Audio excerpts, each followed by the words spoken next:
साईं राम। बाबा की वाणी में आपका स्वागत है। सभी भक्तों का अध्याय 25 को ध्यान पूर्वक सुनने के लिए धन्यवाद।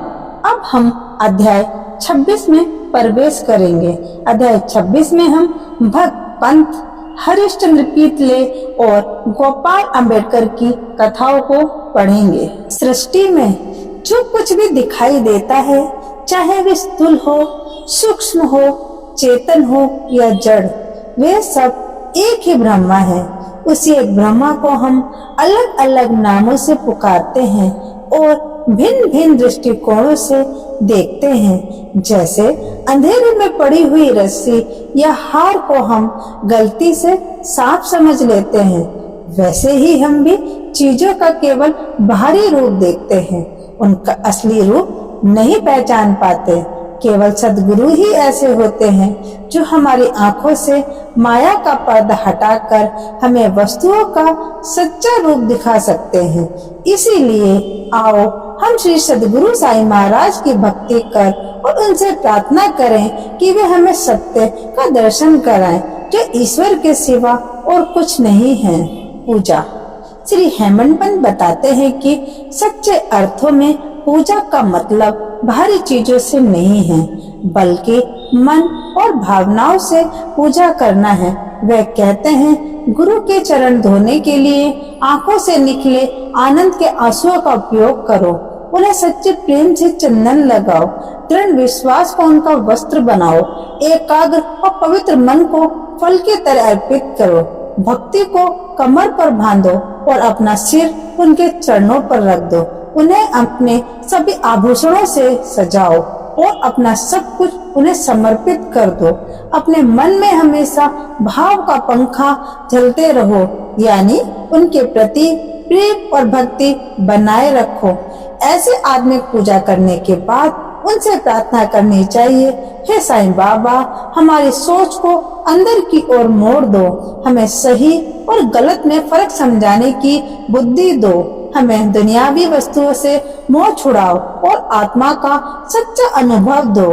हम अपना शरीर और प्राण आपके चरणों में अर्पित करते हैं। हे साईं, मेरे नेत्र तुम्हारे नेत्र बन जाएं, ताकि मुझे सुख दुख का भेद न लगे।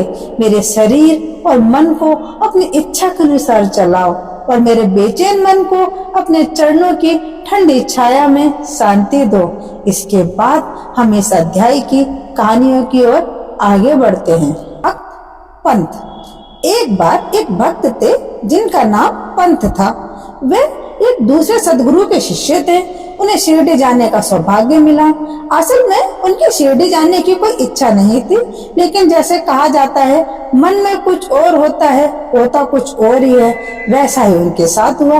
वे रेल से यात्रा कर रहे थे। यात्रा के दौरान उनकी मुलाकात कई मित्रों और रिश्तेदारों से हो गई, जो सभी शिरडी जा रहे थे। उन्होंने पंत से कहा कि आप भी हमारे साथ चलिए।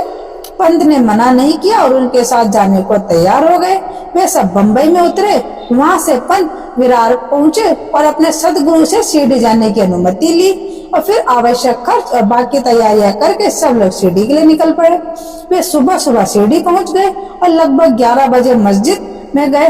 वहाँ भक्तों को पूजा करते हुए देखकर सबको बहुत खुशी हुई, लेकिन सभी अचानक पंत को चक्कर आया और वे बेहोश होकर गिर पड़े।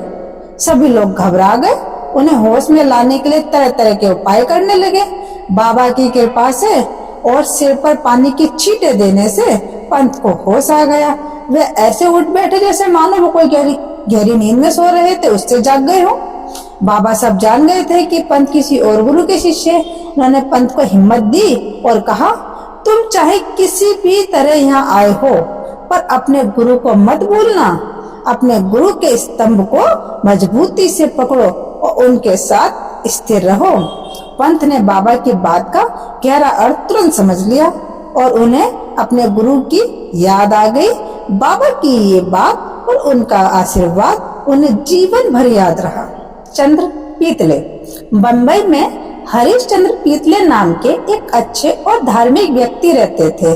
उनके बेटे को मिर्गी की बीमारी थी। उन्होंने बहुत से देसी और विदेशी डॉक्टरों से इलाज करवाया, लेकिन कोई फायदा नहीं हुआ।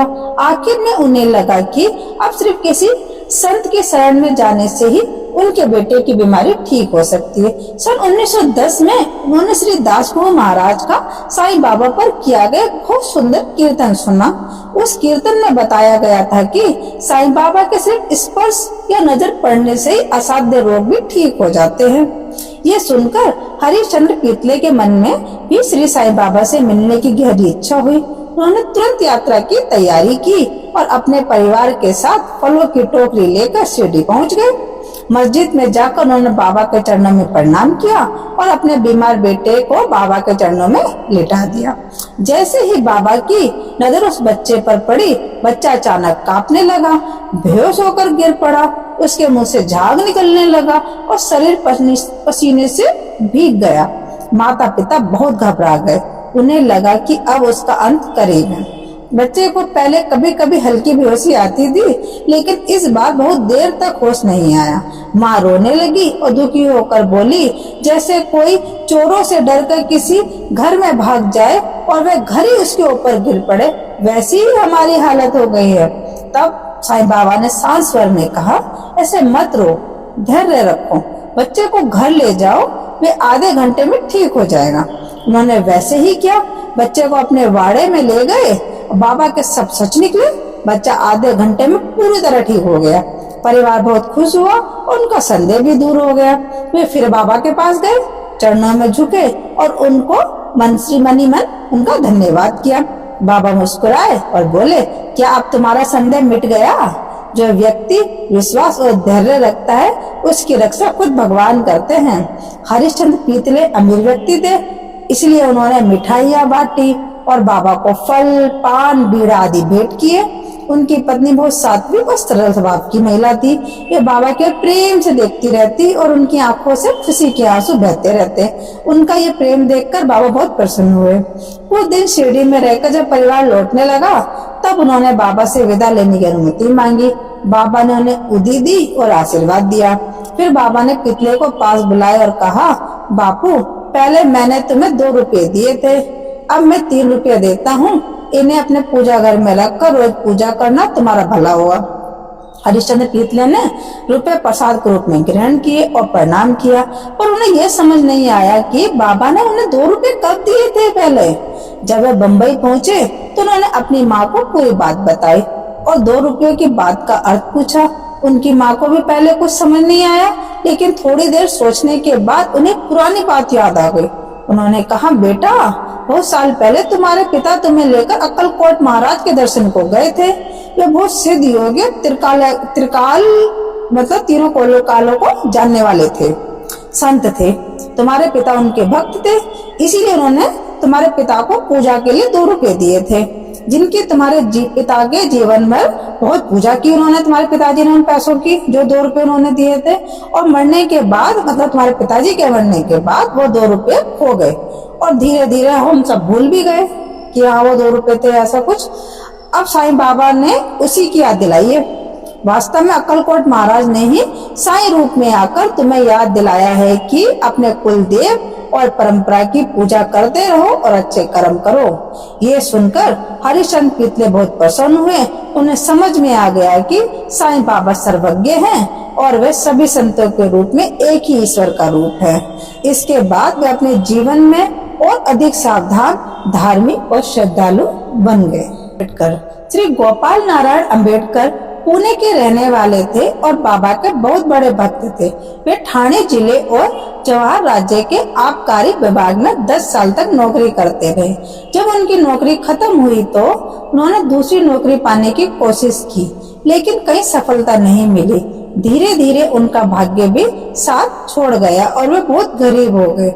इस तरह उन्होंने 7 साल बहुत कठिनाई से बिताए। हर साल वे शिरडी जाकर बाबा को अपनी परेशानी बताते थे।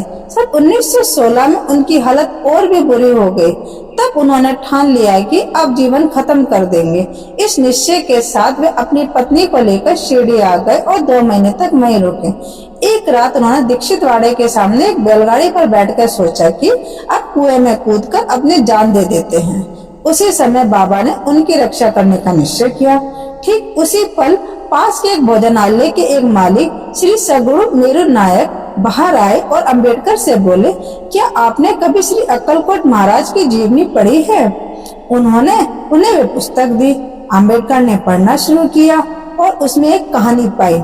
एक व्यक्ति बहुत बीमार था। जब वह दर्द सहन नहीं कर सका तो उसने कुएं में कूदकर आत्महत्या करने की कोशिश की। तभी अक्कलकोट महाराज वहां पहुंचे और उसे खुद अपने हाथों से बाहर निकाला। उन्होंने कहा, अपने कर्मों का फल तो हर किसी को भोगना ही पड़ता है।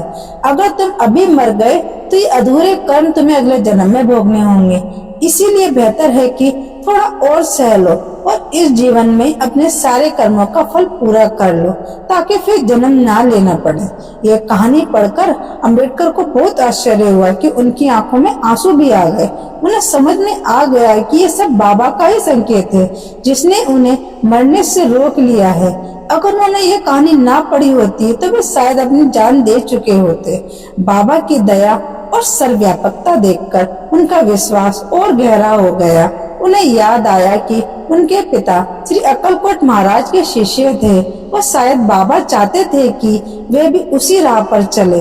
बाबा ने उन्हें आशीर्वाद दिया। इसके बाद उनका भाग्य खुल गया। उन्होंने ज्योतिष शास्त्र सीखा, उसमें बहुत सफलता पाई और खूब धन कमाया। फिर उन्होंने अपनी बाकी जीवन सुख और शांति से बिताया। श्री सद्गुरु साईनाथ को समर्पित। आपका दिन शुभ हो। ओम साईं।